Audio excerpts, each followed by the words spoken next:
बातम्या विस्तारानं। बृहन्मुंबईतल्या काही क्षेत्रांमध्ये इमारतींचा पुनर्विकास पूर्ण क्षमतेनं करणं शक्य होत नाही। अशा क्षेत्रातल्या इमारतींचा पुनर्विकास करण्यासाठी हाऊसिंग फॉर ऑल ही योजना तयार केली जाईल, अशी घोषणा मुख्यमंत्री देवेंद्र फडणवीस यांनी आज विधानसभेत केली। मुंबईतल्या फनेल झोन, जुहू लष्करी transmission station, Kandivali Malad COD परिसर इथल्या इमारतींचा रखडलेला पुनर्विकास या योजनेतून पूर्ण केला जाईल। आर्थिकदृष्ट्या दुर्बल घटकांसाठी 300 चौरस फुटांपर्यंतचं चटई क्षेत्र, तर कमी उत्पन्न गटांसाठी 600 चौरस फुटांचं चटई क्षेत्र असलेल्या सदनिकांची पुनर्बांधणी विनाशुल्क व्हावी, अशी तरतूद या योजनेत असेल, असंही त्यांनी सांगितलं। दहिसर आणि जुहू या परिसरात उच्च वारंवारिता असलेली रडार केंद्र आहेत, त्यामुळे आजूबाजूच्या परिसरात पुनर्विकास करताना इमारतींच्या उंचीवर बंधनं येत आहेत। ही अडचण दूर करण्यासाठी दहिसर इथलं रडार गोराईला, तसंच जुहू इथलं रडार इतर पर्यायी ठिकाणी हलवलं जाईल, असंही मुख्यमंत्र्यांनी आपल्या निवेदनात सांगितलं। राज्यातल्या शिष्यवृत्ती योजनांच्या अंमलबजावणीत पारदर्शकतेसह समतोल राखण्याचा सरकारचा प्रयत्न आहे, मात्र गरीब वंचित विद्यार्थ्यांवर सरकार अन्याय होऊ देणार नाही, अशी ग्वाही उपमुख्यमंत्री आणि वित्तमंत्री अजित पवार यांनी आज विधानसभेत दिली।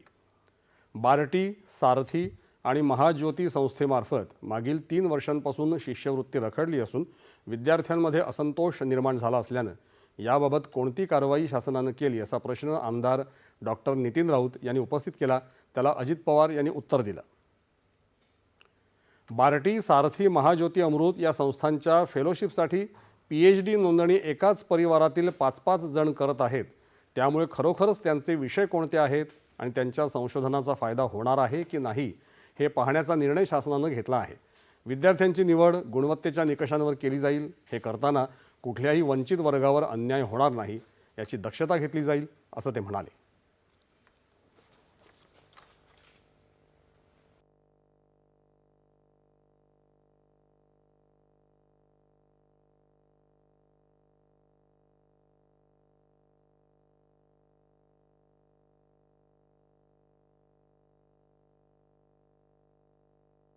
आरटी, बार्टी, महाज्योती, सारथी, अमृत ह्या वेगवेगळ्या संस्था वेगवेगळ्या घटकातल्या मुलांना मुलींना शिक्षणाच्या दृष्टिकोनातून मदत करायला काढलेले आहेत। असे काही विषय निवडले गेलेले आहेत, कुठल्या मुलांना द्यायचं, काही ठिकाणी एकाच परिवारातले 42-45 हजार रुपये मिळतात म्हटल्यानंतर 5-5 लोक PhD करायला लागलेत एका फॅमिलीतले।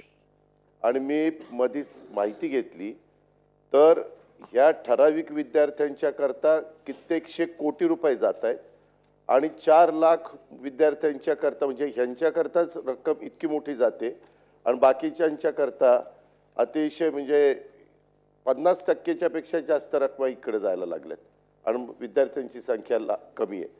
आता त्याच्यामध्ये कॅबिनेटमध्ये याच्याबद्दलची खूप साधक-बाधक चर्चा झाली।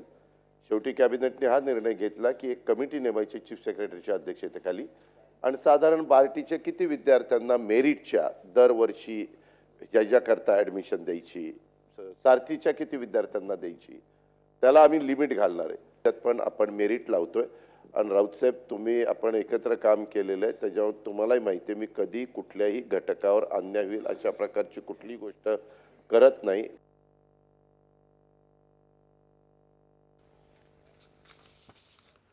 या सर्व संस्थांना 30 मार्चपर्यंत निधी वितरित करण्याचे प्रयत्न सुरू असल्याचंही अजित पवार यांनी स्पष्ट केलं। मुंबईत कांदिवली इथं 5 वर्षांच्या मुलीवर लैंगिक अत्याचार झालेल्या प्रकरणातला आरोपी मुलगा अल्पवयीन असला तरीही त्याच्यावर पोक्सो कायद्याअंतर्गत कलमं लावण्यात आली आहेत, अशी माहिती गृहराज्यमंत्री योगेश कदम यांनी आज विधानसभेत दिली। या प्रकरणी लवकरात लवकर आरोपपत्र दाखल करून जलदगती न्यायालयात खटला चालवला जाईल, असंही त्यांनी सांगितलं। विधानसभेत माजी गृहमंत्री शिवराज पाटील चाकूरकर यांच्या निधनाबद्दल शोकप्रस्ताव मांडण्यात आला। मुंबईत 50 एकरपेक्षा मोठ्या